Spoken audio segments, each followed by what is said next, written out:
Episode 131 on the Real Kyper at Noon show. Nick Kypreos here. Cast of characters are back on this Friday, June 18th, 2021. Thank you. I hope it's been a good week so far. Few laughs. Quite the response on our little short video we throw out on Twitter every once in a while. And I'm starting to get a little jealous because the real star of this show isn't me. It's not even Doug Maclean. It's his wife, Jill. And it was my idea to throw out that little clip of Mac talking to Jill in just the quietest little voice, almost like pleading with her to not yell, which maybe is one of the funniest moments so far in our short run here on this show. So no further ado, let's go to the man, the myth, the legend, Doug Maclean. We also have Joe and Jordan standing by. Mac, do we need to get Jill her own show? No. No, that was quick. As a matter of fact, Jill, when she knows the show's coming on, she leaves the cottage because she can't stand the yelling. And I'm going to try to tone it down and not yell. It's just, I get so excited about talking to you and hockey that I get carried away with my voice. So I'm going to try to calm it down today. Okay, Jill? And, she can't hear. She's got earbuds in, she said. She's smart. She's really smart. But she's had them in. You know what? One of the best things that's happened to our marriage was the discovery of earbuds.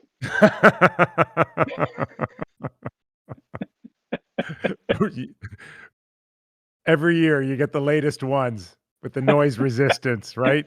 Can't hear anything. You're a beauty. You're a beauty. So much to get into, Mac. Of course, last night, critical game threes, statistically speaking, because I think the winner of game threes in the best of sevens have probably roughly 75% chance of winning the series. So the Lightning, and of course, our thumbnail. Did you like the thumbnail today? Exclamation point. Seriously, we have such a creative staff that work with us here. It's amazing. The staff you've put together on this show. And there's too many of them to name besides Joe and Jordan. Joe Holka, the hockey legend from St. Cloud State, and Jordan, the jiu-jitsu fighter. I mean, we have too many people to name, but we're lucky to have them, I'll tell you. Jordan's like our isn't he a jiu-jitsu Matt fighter? Martin? Yes. He's like our Matt Martin or our Tom Wilson. How about we got a comment the other day? Of course, Jordan would mention that he does jiu-jitsu from Asshole 32 on YouTube. That wasn't his name, but it should have been. It's definitely the first time anyone's ever called me a legend from St. Cloud, Doug, so appreciate that one. That's okay. I think you are. Joe's our Brayden Point, and Jordan's our Tom Wilson. We've got a well-rounded team. Yeah, and I'm Kucherov. Who the hell are you? I don't know. I don't know anymore. I just sit back and watch it all unfold. Mac, we're going to get in. Yeah. I've got a new water bottle. I don't know if I've had this one on the show, but my daughter gave me this because I need to hydrate, and it lights up when you need to hydrate. It lights up. So it's tied to your watch, and it lights up saying, take a drink. It's it's dummy proof, Well, that might be the only thing lighting up in your cabin because you're not drinking anymore. No, I haven't since the vertigo hit, and I'm missing wine drastically. And cigars. It's not been a good week for me. It has not been a good week. Today I went out, used the power washer this morning on the cars, and I'm going to start doing the cottage, power washing the cottage, and I got dizzy. Like it pisses me off so much. Gosh. But anyway, that's okay. Let's get on with the hockey. Enough about me. Well, I don't want to leave it on joking around about that. Is there tricks to that? I don't know anything about vertigo. Well, yeah, there's a whole bunch of home remedies that you do. So you lay down and different ways and twist your head and get rid of the spinning, and it's a whole process of exercises you have to do to get rid of it. And it's been 6 days for me. I've had it severe where I've had to go to the hospital, Ugh. and this one is, I thought, milder. It's milder. It's just that it's continuing now. This is like day 6 for me, so it's really starting to piss me off. In all seriousness, anytime you want to bail, anytime you're not feeling well, you Okay, hit that see you couch later. behind you. Okay, see you later. See, every time I'm trying to be like a responsible adult here, you joke around like that. That's not fair. I know. Okay, well, we do hope you feel better, and Yeah, I'm not kidding. You don't No, I feel appreciate well. that. You It's will more give you important. It's more important that Dominic Ducharme feels okay. yes, That's more important than me. yeah, and a good segue there. But before we get into Ducharme's situation, I'm going to officially make Joe and Jordan our spotters on the show. So if they see any signs of you with vertigo, you're going to get a timeout on the couch. Okay? Yeah. Deal? All right. The latest on the Montreal Canadiens head coach before we get into what happened last night between Tampa and the Islanders and Tampa winning that all-important Game 3 is Dominic Ducharme has had irregularities in his COVID test. So he's been sent home for further testing. But right now, I think it's safe to say at this moment, who the head coach of the Montreal Canadiens tonight will be undetermined. Do we assume, Mac, that this is going to be a Jared Bednar scenario where similar thing happened and then it got straightened out by puck drop? I would certainly hope so. I mean, how does this happen? I mean, yes, let's hope that is the case. And the testing, like, it's refined enough that surely to God, when they retest, they're going to find that there was a mistake. So let's hope that's the case. I mean, unfortunate for him, but unfortunate for the Montreal Canadiens, especially unfortunate when you think about the inexperience that's on that bench. If he can't coach, I mean, you got Burrows, who's done a nice job, but he's a rookie, and that's frightening when you think about it. Okay, we're going to get into that and so much more as they get to puck drop 8 p.m. Eastern, if I'm not mistaken, in Montreal. And also the latest news on Chandler Stevenson not traveling with the team. So we'll get into that and what that means to Vegas and how it kind of changes the scope of the Montreal Canadiens as they continue to gain more confidence off of Game 2. And it's remarkable when you think about it, Mac. Montreal Canadiens now for the third straight round playing against teams losing top centermen, Tavares, Scheifele, and now Chandler Stevenson, who centers the number one line with Pacioretty and Mark Stone. So we'll get into that after we kind of dissect last night's game where Islanders got a taste of their own medicine in terms of a shutdown game here because Tampa can get it done offensively. We know that. But, Mac, that was pretty impressive what the Tampa Bay Lightning were able to do once they got that late lead in the second period. Yeah, and I thought it was what they were able to do the entire game. And we talked after Game 1 where, Nick, they really had trouble getting the puck out of their own end. That improved in Game 2. They got the puck out of their own end. But did you see the way they knifed their way through the neutral zone last night? So they got the puck going out of their own end. The defense, I thought, were spectacular. They went side to side through the neutral zone, moved the puck effectively through the neutral zone. The Islanders really, halfway through the game, did not have an answer for the way they were coming through the neutral zone. The Islanders started to generate and get some things going, and they shut it down. I'm telling you, Savard, Sergachev, McDonough, Hedman, Ruutu, this blue line, Chernik, this blue line, along with the goaltender and Vasilevsky, have been absolutely dynamite. So they beat the Islanders really at their own game last night. And that says a lot about a team that's an offensive styled team. They can do it either way, and they showed it.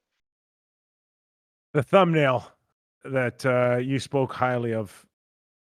The Islanders have a good team. I mean, how great they are, we'll still see, because that's what it takes. It takes a great team to get to a Stanley Cup final, if not win it. We're not sure if it's a great team yet, but it's clear while Barzal shows flashes of maybe one day being a star, he's still not there when it comes to a comparison of Brayden Point. And Mac, while we continue to talk about the best on the planet, and we marvel at McDavid's speed, we marvel at McKinnon's power, we marvel at Austin Matthews' ability to shoot the puck. None of them have what Brayden Point has right now, and that's the reputation of being Mr. Clutch. Like, unlike so many, I mean, we go back to the Bobby Nystrom days, with the Islanders and their 4 cups, or the Gretzky years, the Currys, the superstars of the game, and talk about clutch guys. This guy has proven it now for a couple of years. I mean, Nick, 6 consecutive games where he scored in the semifinals, that deep into the playoffs, and getting it done 6 consecutive games is unheard of. But it's the way he's doing it. It's great plays by Kucherov, by Stamkos, by Hedman, and on and on. But what he does in tight with the puck is amazing. The hands, the confidence, the poise, and to put it upstairs and put it in places. He's put that puck, like last night, the way he scored on his knees. So yeah, you're right. He is the Mr. Clutch for the last few years. In particular, since he scored that overtime winner against Columbus last year in 5 overtimes? I mean, it's gone on and on and on. And he's an amazing story when you consider, like, a 3rd-round pick, I think, from the Western Hockey League. People in the Western Hockey League like this guy. I talked to a scout yesterday. They said nobody ever thought this guy would get anywhere close. They thought he'd be a good player, but not even close to this. It was his skating. Look what he's become. It was his skating that everybody had a concern about, and size. And again, it's kind of it's mind-boggling what it is, because when I was a kid growing up, you watch players command the front of the net, and I remember Phil Esposito, and Phil Esposito was Mr. Everything in front of the net. Yeah. But he was a big, strong man. And then I break into the league, and I'm watching Tim Kerr in front of the net, and there was nobody better than Tim Kerr in front of the net. But Tim Kerr 100%. was 230 and could command physically that presence. And you watch Brayden Point, and again, last night was a prime example. He owns a radius about 3 feet, 4 feet radius in front of the net, and he does it so quietly. And even on his goal, Mac, it's about standing somewhere where you get lost. It's hard to imagine that you're getting lost in front of the net, but he's getting lost. I don't think anybody touched him for a good 10, 15 seconds in front of the net until Cizikas hit him at the very end, but the puck was already gone from his stick basically at that point. And you say this is a team like the Islanders that can defend as well as anybody. You look at Pelech and you look at the group there that they've got that are real defenders, and their forwards are defenders. How does that happen? That the most dangerous clutch player in the game for the last 2 playoffs is not 4 playoffs. 4 playoffs is not covered like extensively. Now, that also was at over 2 minutes into that shift. Point had been on the ice along with his Kucherov and Stamkos over 2 minutes when that puck went in the ice. If I'm not mistaken, it was like 2:05 or something. They had been on the ice, didn't come off the ice from the time the power play started till it expired until he scored. That's Brayden Point out there over 2 minutes and still can make that play. They gotta find a way to make it uglier for him. They gotta. I'm not saying go out there and take stupid penalties, Mac, but there is this time of year, you do have a little bit of a credit card to make it ugly here. I don't see it. I don't see a sense of urgency when this guy's in front of the net, and they should, because he absolutely owns you. I think that they've got to loosen up on Kucherov and Stamkos and really spend some time focusing on this guy. And they've got Palat 5-on-5. It's Palat, Point, Kucherov. I mean, they may have to lose. I mean, every time they go after and get a big hit on Kucherov, they go, "Oh, great, they're punishing Kucherov." Well, that's critical because he makes big plays too. I get that, but this is the finisher right now. This is the guy that's finishing. This is the guy that's burying them. So closer attention to Brayden Point might be a way to start Barry Trotz's meeting prior to the next game or the next practice. It's incredible how the most dangerous area on the ice, he actually can slow the game down. I know, it's there's unreal. no rush, even when it's on his stick. If he needs to change the angle quickly, he can do that. He can do it on his forehand. We saw earlier he can do it on his backhand. No. It's just the Islanders don't have that. Barzal cannot do that. Maybe he could one day, but he clearly can't do that today. Barzal is more of a exciting end-to-end can beat guys up ice and make these dynamic plays, and you absolutely love that about him. So, but what he does, and you said it, what Point does within that 3 feet radius of that net, that's what very few players in the National Hockey League have. Very few, including the best of the best. So, you just mentioned Barzal, and I mentioned McDavid and McKinnon and Matthews, and it's just he's not as shiny as those guys. No, he's not. And yet he stands above all of them. Right now. He does. In the last, like you said, 4 years he's been doing this. And this is a guy that more came out goals of in the nowhere. playoffs. I'm sorry. I know. Yeah. Not Ovechkin, not McKinnon, not Matthews, not McDavid, not Draisaitl. This guy stands amongst them all when it comes to putting the puck in the net in the last 4 years. So that's an answer that the Islanders better come up with, because, again, no Anders Lee. If there's one guy that could kind of play or go a little toe-to-toe in front of the net with a guy like Point, it would have been Anders Lee. And you watch that fourth line, Mac, of Cizikas and Martin and Clutterbuck, and they're giving them every chance that they can. But if those guys on some nights look like their best line, that's not good news. Well, Beauvillier and Bailey, they've sort of disappeared, and they've had a great playoff run. Barzal not as good last night. Beauvillier not as good. Bailey not as good. I didn't notice Eberle. I mean, these guys are the guys that have got to get it done somehow. They got to find some room, find some ice, and get to the net and make some things happen. Even the goal that they scored, Chernak basically put it in by pushing it to the goaltender. So, the Clutterbuck line, Zizekas line, Martin line have been an effective line, but they're doing their job to the nth degree. That's not enough to win this series, that line. They need some people to step up.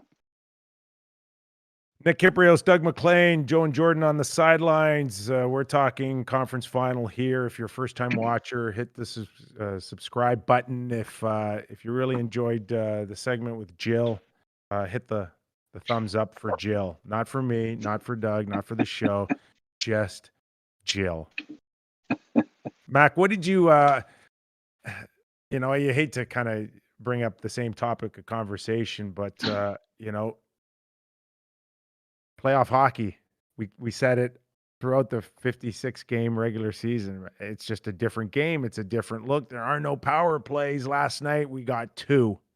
And there are a lot of complainers out there about the penalty calls, but it's hard to imagine that a game that could be so physical now can at least find 2 penalties, and I think that was the case last night, and a lot of people didn't like the Pelech interference call, and I had to watch it a couple times because, the perception is it might have been chintzy, but Mac, if they don't call that, then where does it stop when it comes to the interference?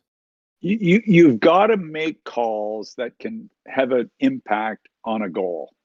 You've got to make those calls. If it has a potential to be an impactful play and result in a goal. So, I mean, I'm sorry. We've talked about it. I don't know how many conversations I've had in the last week with people talking about the way the game is played. We talked about it going in the playoffs. Fancy, cute hockey is out when playoff comes. It's been like this for 25, 30 years. I don't get why. And I'm looking at teams. I'm looking at teams right now that are not gritty enough to play at playoff time, that depend on their power play. It's not going to be there. Yeah, Tampa Bay's power play is exceptional, 40%. But it's not going to be there. They let the players play. Yeah, there's chintzy calls here and there. Yeah, there's bad calls here and there. That's life. That's normal. But I'm telling you, it is hard. And it's everybody. Speed, finesse. Yeah, everybody loves it. But guess what? Corey Perry can play now. That means speed is not a factor. It's the head. The head is what makes the game right now, and balls. But you do, especially on the Pelech, and it was a nothing play. I think the icing, it was a potential icing that I think at the last second got waved off, but maybe Pelech knew it or didn't know it. But there was just no reason to go run a little interference on that play, being 30 feet, 40 feet away from the puck. And the only thing is, Mac, you should be able to get in on a forecheck. That still should be consistent here. And if you don't call that penalty, then how much more leeway do you get to run some interference on a forecheck? And that's the one thing that I think the league and the referees have been able to do, and that is allow a forecheck. We used to haul guys down. We used to tackle guys that were trying to get in on the forecheck. And it changed. And there still has to be some protection for the defenseman. There still has to be some protection. But if you impede the guy, it's one of the ones they call. Yeah. It's like this broken stick. It's like the slash with the broken stick. Automatic. It's an automatic. And even though they didn't get credited with a power play goal off the point goal, even if you watch the way they moved the puck prior to that, it was something to be seen. I mean, it was a 2 minute and 10 second or whatever shift. They never left the ice. The power play guys went on, and they never left the ice till they scored. And what was it? 5 seconds left. The penalty had expired in over 5 seconds, and they were out there over 2 minutes on that shift. And they could stay out because they never lost possession of the puck, did they? And it was just tic-tac-toe. The puck did all the work. That's right. And I felt for the Islanders. They get back in the game with the Clutterbuck goal. You think, okay, it's going to be an unbelievable third period, and boom, how many times in the playoffs so far in different series have we seen momentum swings by, the Islanders at one point had 19 of 23 shots on goal. 19 of the last 23 shots in the second period were by the Islanders. They had momentum going, and they give up that goal. That's a frustrating one. That is a frustrating one. The other thing, too, I mean, as great as Brayden point is, Kucherov's ability to hold on to the puck, draw attention, and then find an open man. It's almost unfair sometimes watching this guy play. Well, the play he made on the turn up, the game prior on the big goal where he turned it up against the two guys, that's a special talented play. I mean, where do you see that in a playoff game that a guy can actually do that? But you know what? A point I want to make before I forget here on this game, Nick, They pulled the goalie with over 2 minutes left in the game last night. And that was a defensive 2 minutes like you don't see very often. Yeah. Extra man for the Islanders and never had a shot on goal. Yeah. In the last 2 minutes with the goaltender pulled in a playoff game, in a 1-goal game. When do you see that? Vegas the other night had 3 or 4 opportunities to tie it up. Maybe they missed the net, they're blocked shot, but I mean, they were at least generate. They never got a sniff last night for 2 minutes at the end of that game when the goaltender was pulled. That's when you see top guys paying the price. And I'm thinking of the Sergachevs, the Hedmans, the Savards. He only played 14, 15 minutes last night, but man, this guy is playing important minutes for this hockey team. No. So you know what? You got Hedman with 26, almost 26 plus minutes. You got McDonough with 25 minutes. I mean, this blue line. I mean, they got it going right now. New York Islanders in a little bit of a pickle here, dropping game 3 at home. But we assume that it's going to look more of the same coming up for the Islanders. They're kind of similar to the Montreal Canadiens, Mac, where they can shut it down with the best of them. You don't necessarily want to chase the score. I like the Islanders' chances, I think, a little better, which brings us towards the Montreal Canadiens and how it's so important that they get a lead, that they let Carey Price go do what he wants to do, and that's be a shutdown guy and a difference maker. But you need a lead first. And Montreal didn't take advantage of a sleepy start in game 1 by Vegas, but they buried them in game 2. Mm-hmm. They did. And you know what? Montreal all of a sudden looked quicker than Vegas. Vegas looked a little bit interested to start the game. I mean, you cannot start the way they started. And all of a sudden you're down 2-0, and you're down 3-0, and you try to claw back. And you got Price to beat, and you got the big 4. I'll tell you what, Nick. I gotta say this. I've liked Petrie since his time in Edmonton, where he not walk for nothing from there? Did he not walk and they got nothing for him? Am I wrong on that? I think he was traded. So Petrie is a guy. A lot of people say, well, is he really brave? Is he tough enough to be a player? I'm telling you what. No, he's Petrie came into that game the other night. He's a major difference maker in that hockey team. I mean, the little plays he made, Nick, the little chips to get out of the zone, the basic D to D to get himself out of trouble, to get the team out of the trouble, to get it out of the zone, to make a play on a goal, to Caulfield, I mean, this guy to me, it blew me away watching him because I really focused on him, and I really Edmonston made big plays, Weber made big plays, Sherratt was a horse again. I mean, that big 4. Merrill blocks a couple of shots for them. I'm telling you, that was an impressive display by the forward group generating, by the forward group closing the zone, but by that big 4 on the blue line. I was blown away by it. And we talked about it going into the series. You don't have to be fast to play defense in the playoffs. It changes. It changes dramatically. Petrie was traded for draft picks, second Mac and a fourth, from Edmonton to Montreal, and Bergevin's ability to re-sign him was huge at the last trade deadline prior. So he's worth it. Maybe it was those bloodshot eyes, Mac, that made the difference here in game 2, because he's got a bad hand. Some have suggested to me a cracked knuckle. There's no question that they had a special glove. He was protecting it on occasion, but the ability to skate and move the puck still there for Petrie in game 2. And think the game. The way he thinks the game is ahead of a lot of people, Nick. He's a thinker. But you know what? I'll never forget.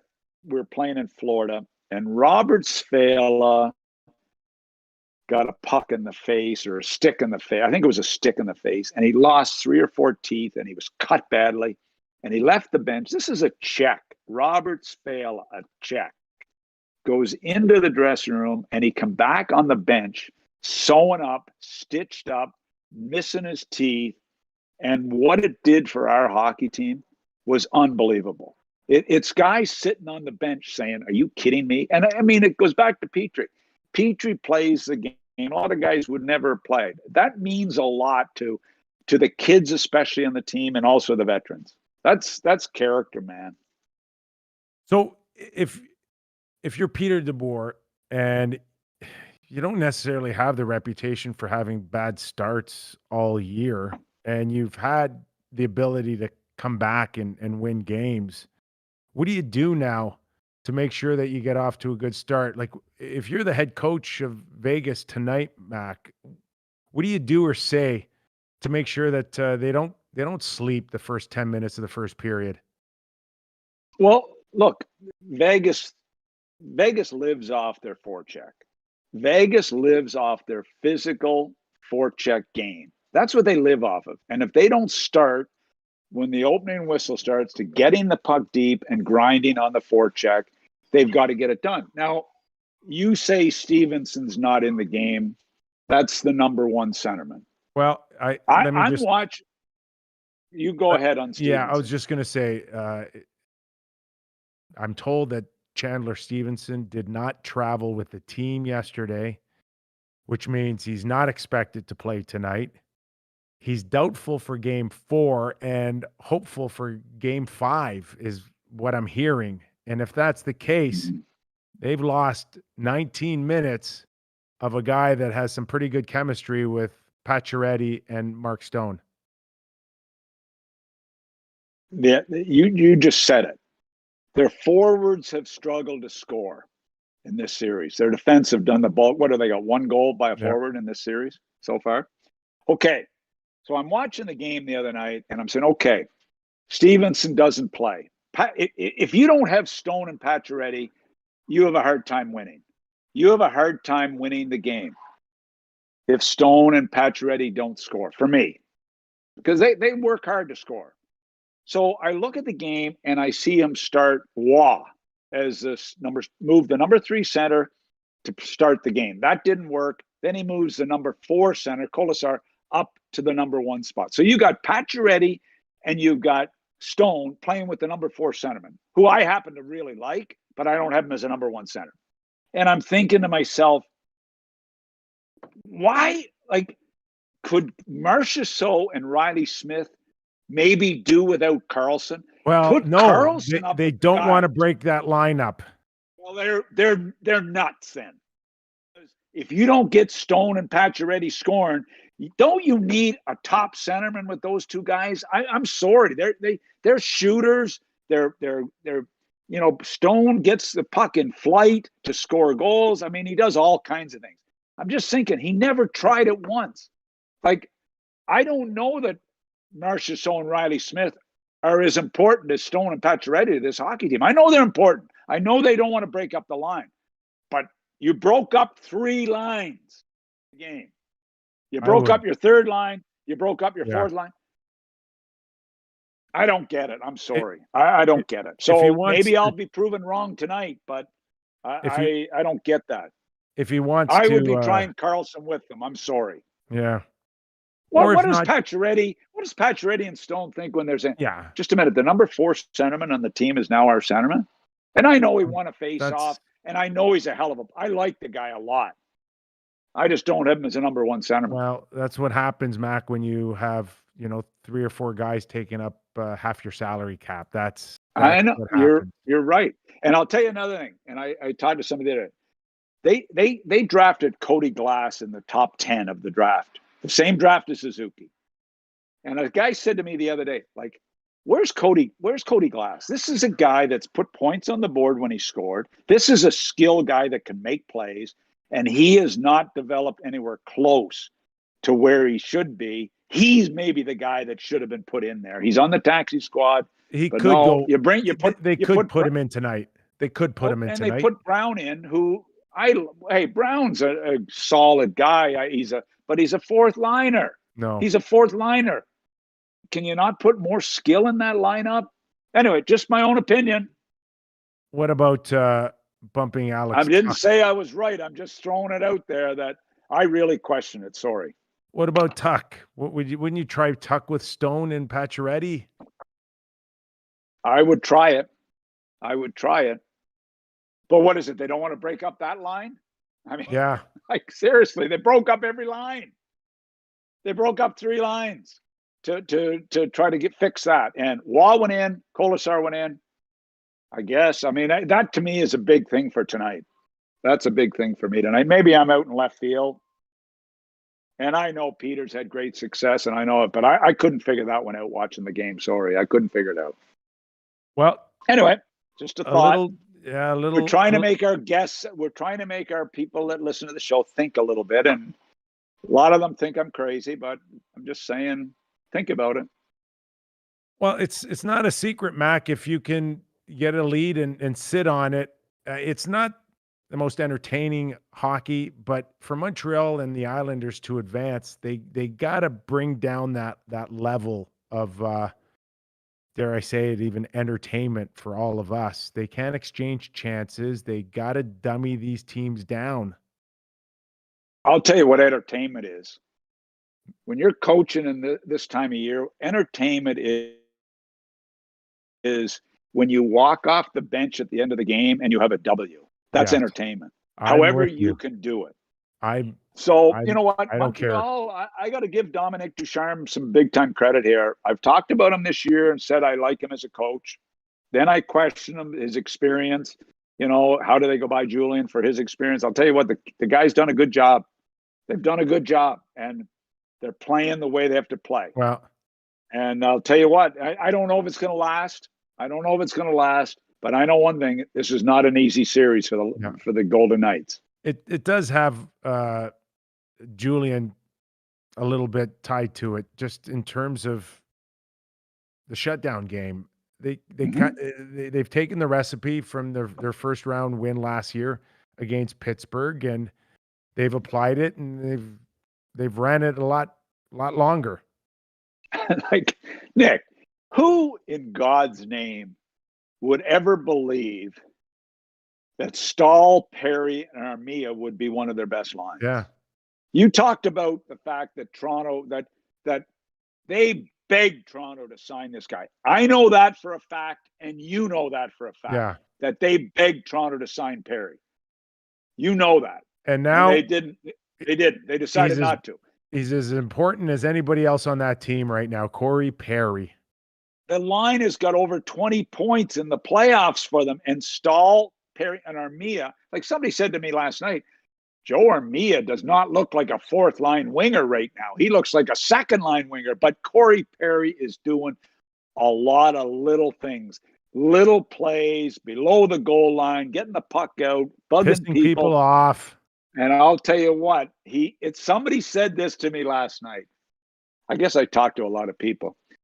But they said to me, I remember I said this year to you that Corey has a hard time in the regular season keeping up. But when he gets to the playoffs, it slows down the play. Remember I said that to you a couple of months ago? Yeah. Well, let me tell you this. Somebody said to me, not only does it slow down from the regular season, but it slows down from the first round to the second to the third round. So now that he's in the third round, right. he's fast. He's fast out there. You're 100% right. It slows down, you know? So I get a kick out of it. And Stahl looks pretty damn good too. And we often talk about the best hockey from an entertainment point of view is that first round. And then after that, it starts settling. Injuries continue, and Chandler Stevenson, coaches, you know, Mac, they traded, I think, a 5th rounder to Washington for this guy. This was a nothing trade, and a great pickup by them. He's really stepped up, and he's a great skater, and he's a big part of the forecheck. He can kill penalties. This guy has left a very big hole for Peter DeBoer, as you just mentioned about not having real depth to come in for Pacioretty and Stone. But this isn't. Right. This is 3 rounds in a row that the Canadians have been able to get out of the lineup a top centerman. I don't think I've ever seen that before. You know, when they do those pregame openings in Montreal, and it's the mystique of the Montreal Canadiens, and you got Henri Richard at one window, and Yvonne Cornway at another exit, and somebody else at another exit. All the superstars of the Montreal Canadiens, all the former captains. Bob Gainey walks out. I get shivers watching them. I get shivers. Why you get shivers when what's her name sings the national anthem there. I get shivers when the big captains walk out. Okay, and maybe what's her name that you love that sings the national anthem there? The famous Quebec cross singer. Celine. What? Celine Dion. Is that who you're talking about? No. The famous lady with the gray hair. You know. Oh gosh. Barbara Streisand. What's her potentially? Name? Yeah. Well, she sort of looks like Barbara, but she's a little heavier. Gosh, I can't remember. Oh my. Anyway, somebody will tell us. Concussions. But you know what? It is the mystique of the Montreal Canadiens that have caused these centers to go down. It's the hockey gods. It's John Beliveau wishing it down on them. What the hell is going on? Tavares, Scheifele, and Stevenson. Wow. It's quite remarkable, but hey. Hell is that singer's name? She's famous Quebecois singer. As everybody says. Is it Jeanette Renaud? We have someone in chat saying that. Jeanette Renaud. There you go. Yes. And she always had that shiny Montreal Canadian. Oh, big shout out to Rob Stern in chat. Jersey or a jacket. I know you used to get goosebumps when she came out, and I got goosebumps when I'd see John Beliveau in the press room. Mac, covering the Montreal Canadiens, we've covered them in conference final before. The best presentation, the best build-up, the puck drop in any arena I've ever been in. It is truly magical, including the anthem, and there's nothing else like it. And unfortunately, it's only to 3,500, but we're climbing. It was 2,500 before.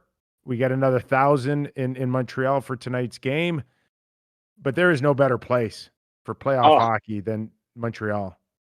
Yeah, no, you're right. And so, and like, can Montreal win this series? Like, who would believe this? Like, this was the 19th place team. Am I right on that? You had mentioned that to me this morning. 18th, I think they finished overall, if I'm not mistaken. Can they? And this is a team, Las Vegas, who have hardly had a bad game all year. In fairness to them, they have played their asses off in every regular season game. Yeah, they had a few off nights, but very, very few from start to finish.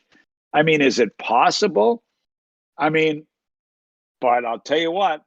This big four on defense and Price have given a lot of confidence to a bunch of young guys up front and a bunch of veterans up front that are playing hard. And when I watched the last 20 seconds of the game the other night, and I watched Shea Weber block that shot with his chest with 5 seconds left, and it hit him basically in the chest, I'm thinking, and I watched him with 7 hits and 25 minutes in ice time, I'm thinking, oh, man. There's something happening here. Will we know in the first 10 minutes tonight who wins this hockey game? You know what? I think I've got to believe Vegas are going to come out really, really hard tonight. I've got to believe it. But you know what? I mean, Vegas are. I mean, good grief, they've got to win this series. Like, this will be a disaster if they lose this series. But we said that against Minnesota. When Minnesota were challenging Vegas, we said it. You know, Colorado, they were down 2-0. I mean, this team is too good. Yeah. So anyway, it would be, Mac, one of the bigger upsets that I could ever remember. Yeah, I know. You know, I look at it and I think, okay, just a minute. Suzuki's starting to look like a real player. Like, this guy's got a chance to be a hell of a player. He's still growing into his game, but this guy's 21 years of age. What about the plays Toffoli has made? This is a Bergeron pickup that Vancouver decided not to sign. Like, are you shitting me? And the way this guy has performed from the opening face-off to what he's done, like that Caulfield fake and giving it to Toffoli in the slot after Petrie made a hell of a play at the blue line on the slide, getting it to Caulfield with a great little play to Toffoli, and then the release. I know he sort of fanned on it and it fooled Fleury, but this guy's been damn good. It was a goal that you don't often see on Marc-Andre Fleury. No, but that's right. You get your chances, and then it was the Toffoli back check where he dove to intercept the puck off the post.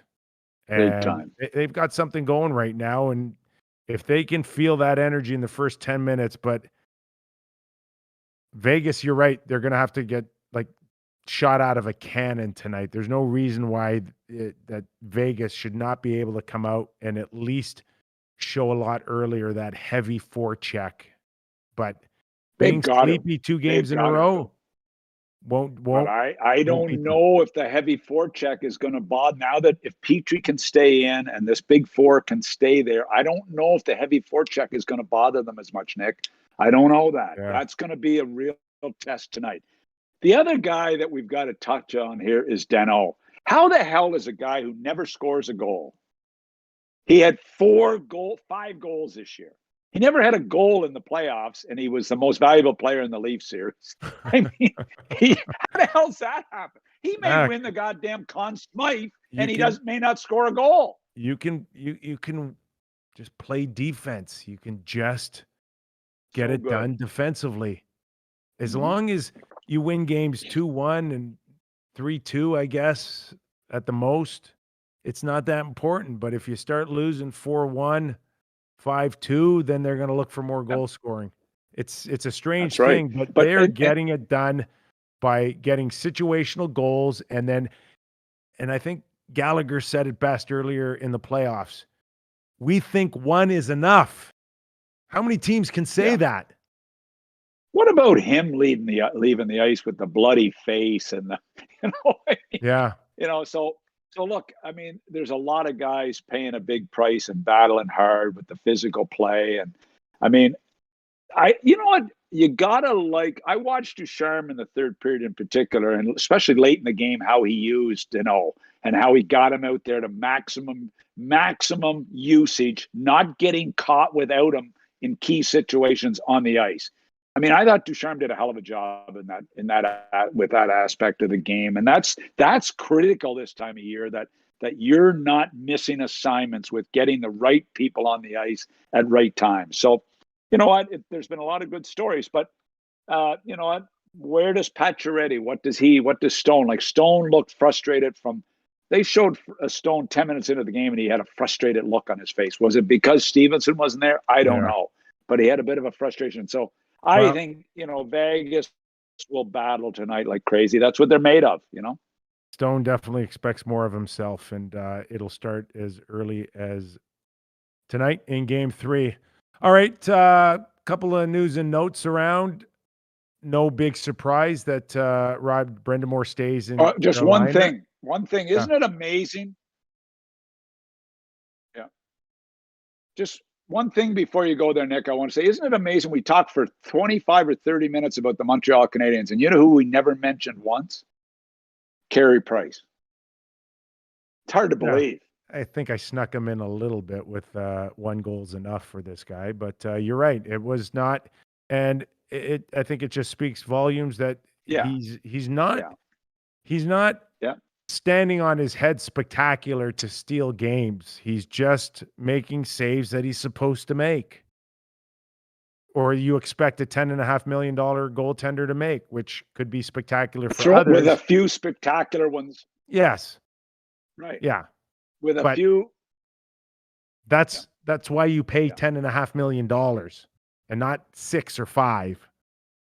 And with a few spectacular saves thrown in there, like where he stretches out and catches it with his block. And I'm thinking, oh my God.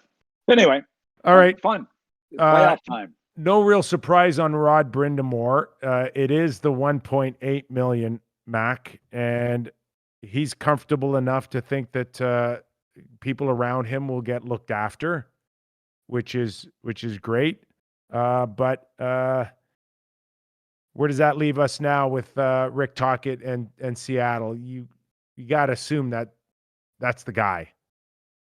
Yeah, they saw reported today he's going in for his third interview. That's probably to wrap it up. And I mean, I think Rob Brindamore, or I think Rick Tocchet lucks out here. He gets out of Arizona and he gets the job in Seattle with Ronnie Francis. Like, talk about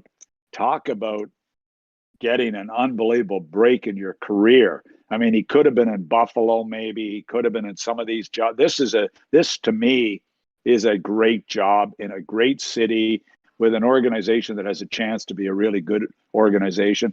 I hope Talk gets it.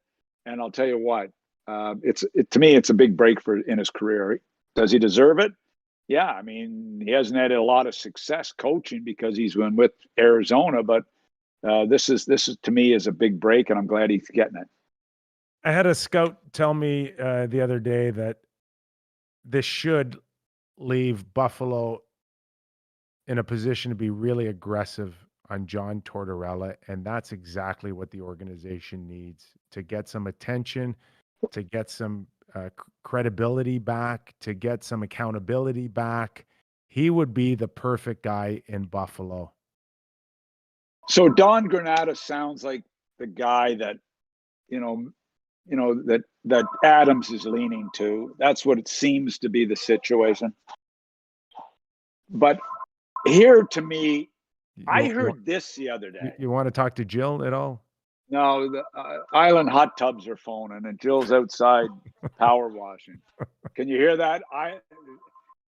Yes, Doug, we can hear it. Yes. Like, seriously, Highland hot tubs, we're not home. Just a minute. I'll shut it off. Yeah, bring him on the phone. Bring him on the call, and we could see what kind of hot tubs they're working with. Tub.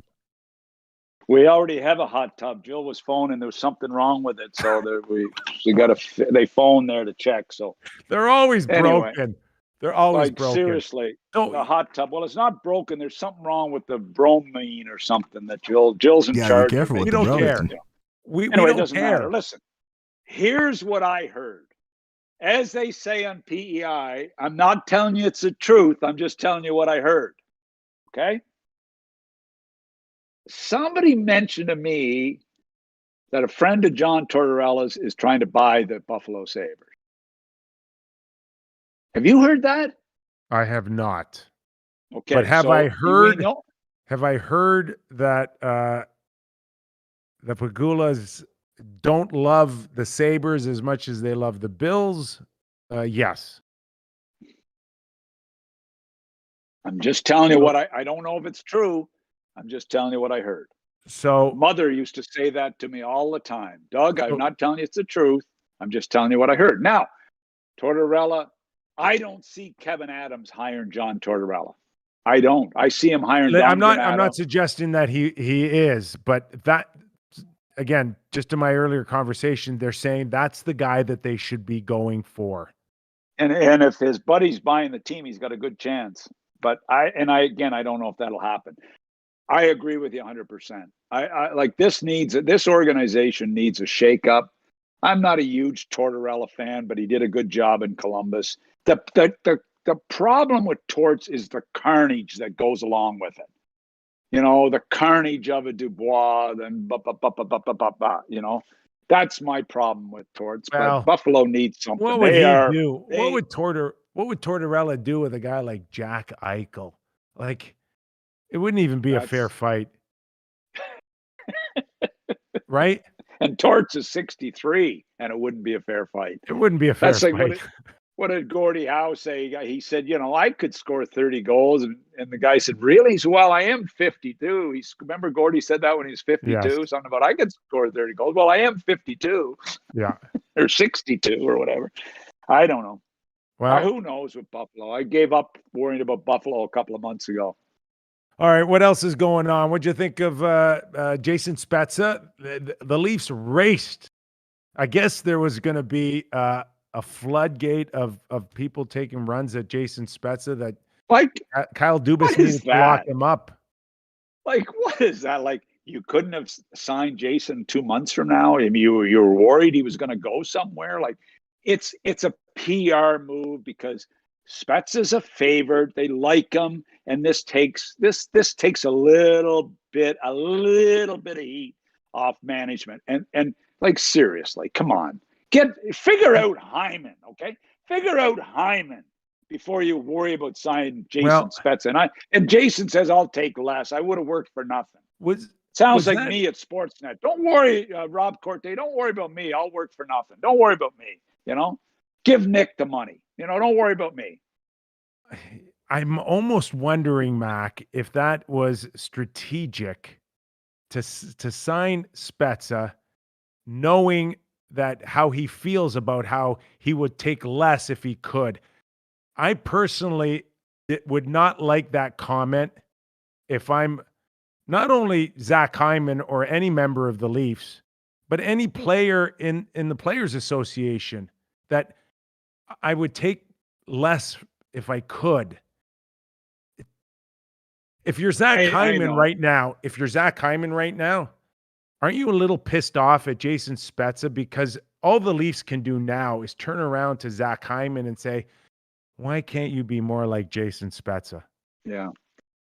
Yeah, and Hyman could say, because I haven't played 18, 19 years in the league, and I'm trying to make some money. I sort of, when I saw they signed him, I just chuckled. I thought, I love Jason. I love what he's done. I like his little giggles. I like lots of things about him. I like the way he's played, but come on, just sign him. Just make a deal with him and announce it before training camp, like it's like a big deal. Yeah. And the media are running like, oh my God, we got Jason signed. Like, oh my God, he is a favorite. The media in Toronto love him, and that's why they did it, because they want some heat off. And the publicity, you're right, is there that Jason can look like a really good guy, that he cares more about winning than making money, and all that does is put more pressure on Marner, who's at 10-9, or, Austin Matthews at 12-5, or Morgan 11, Riley, because those guys were after. And you just made an excellent point. Jason Spezza can do that. Rod Brindamore can take $1.8 million because they have made their fortune already. Someone told me that Spezza could be close to $100 million in career earnings, Mac. $100 million. And it's easy to say I'll play for free when you're sitting on that pile. But for everybody else in the Players Association, you don't need teams to go up to you now and say, if Spezza can do it, you can do it too. Why can't you be more like Jason? And that's what I heard players are not liking right now about Jason Spezza's comments. Yeah, and look, and I'm also not going to back down, because I think it was a PR move to take some heat off. I really believe that. That's just my own opinion. Yeah. Why race to get that? They knew Jason Spezza was on waivers last year and made it clear, I'm not going anywhere else. He was not going anywhere else. He's going to finish his career with the Leafs or retire. Get him signed. But we have to get him signed on June 18th. Oh my God. Anyway. Okay. So where does that leave Zach Hyman? Because again, when you hear of teams like Los Angeles and Detroit willing to go 5.5 or 6, there's not a chance that the Leafs can do that.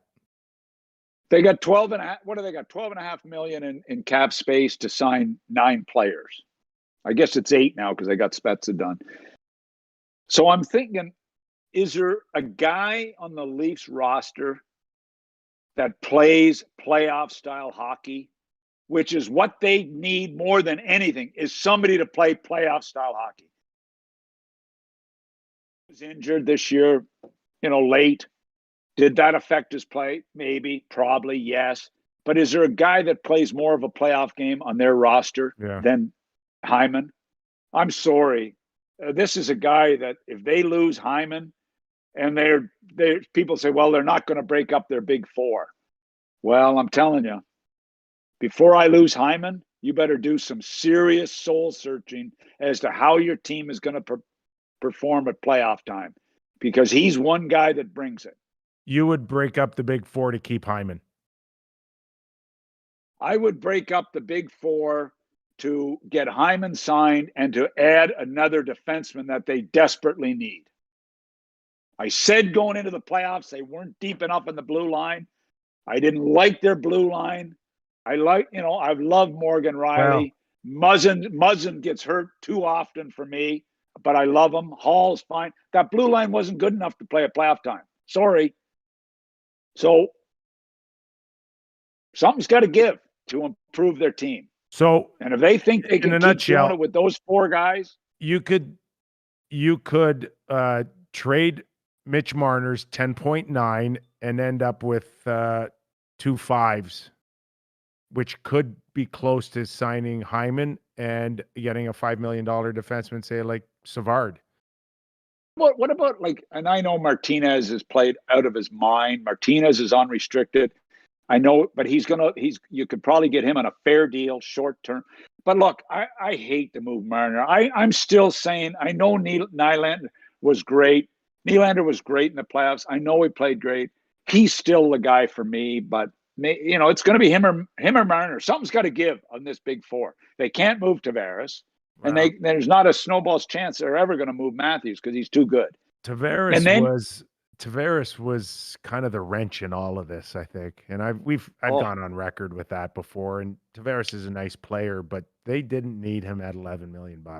Oh my God. I mean, look at the Islanders. I mean, they lose their franchise player and they're a better team. Oh my God. Anyway, it says Lou Lamoriello has said recently. Can you answer that while we're on the air? Can you please answer that while we're on the air? Is it gone? Is that the Jill's outside? Did Jill's outside, Joanne?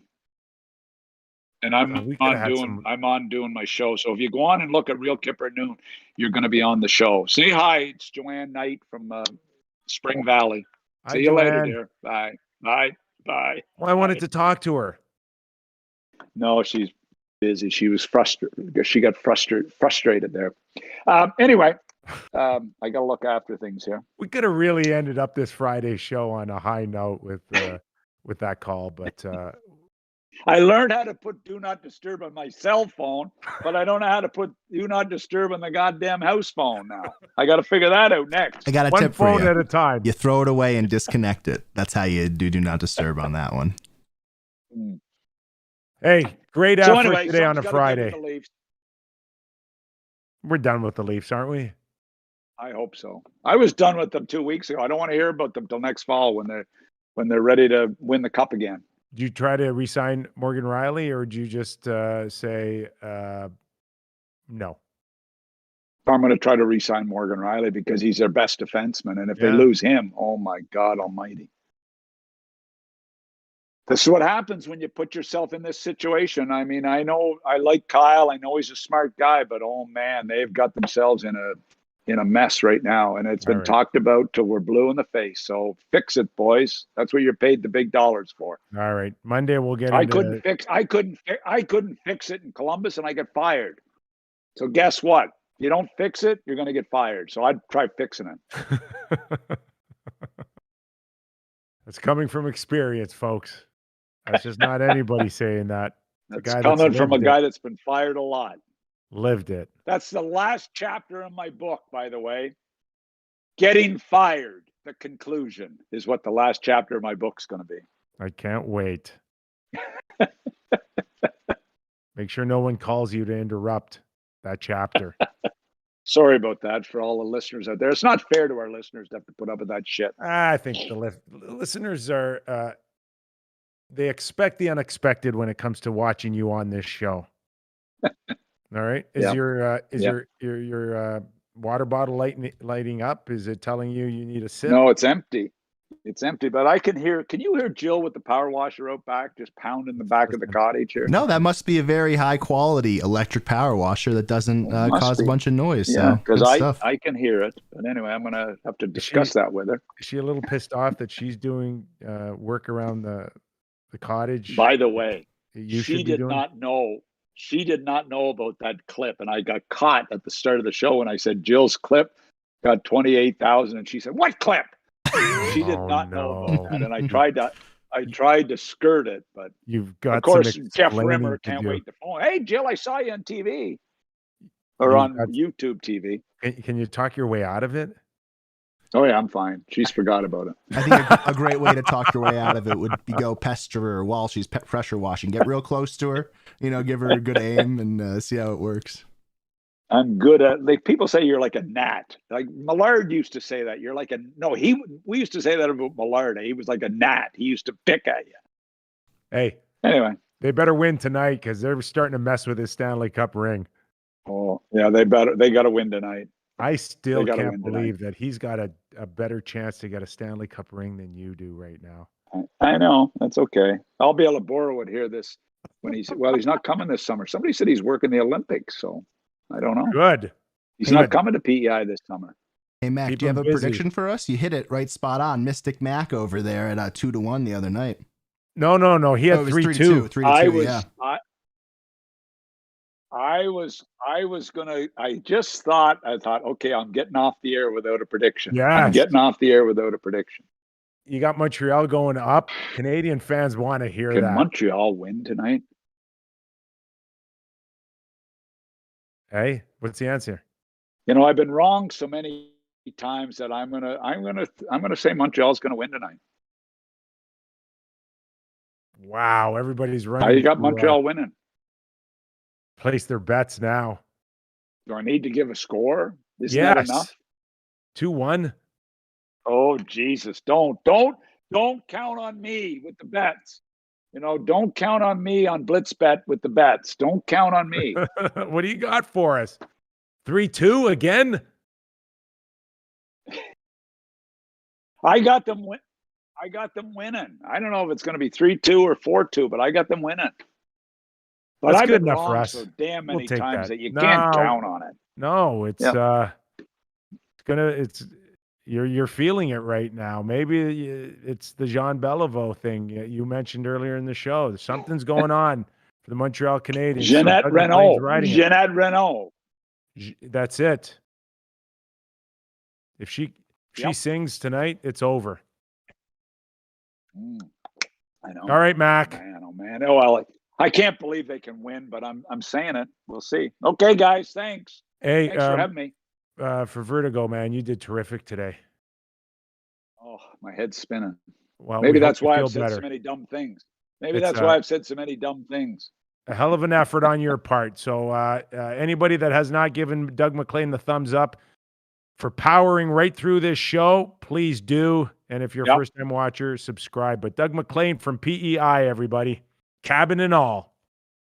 Joe and Jordan, thanks for a great week. Really appreciate your efforts. And to all of you watching again, thanks for sticking with us. We sure appreciate your company. At the end of the day, all we're trying to do is just have a little bit of fun talking hockey. The passion's there from all of you. It's from all of us, and that's what makes getting together so great. Enjoy your weekend, everybody. Enjoy the game tonight.